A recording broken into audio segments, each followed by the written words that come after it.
Anggapan tapon hebatnya apa yang terjadi jika lepapun haka jingin kamtulalan lagi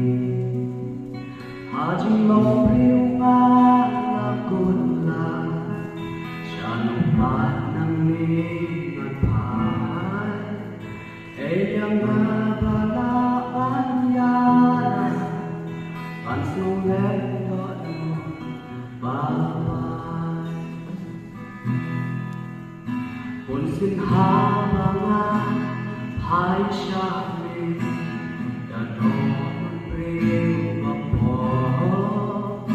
jisnu artati kawan lang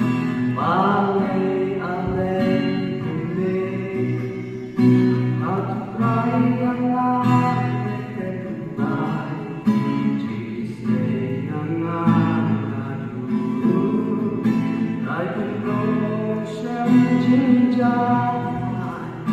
aku nangis hamade kantuan donut barong ngaan hamade kanketan suri nasong lukiran aku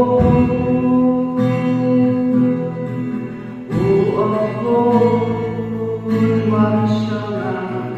jiwit jompikan pa hamade bantuan habang dan bangkepan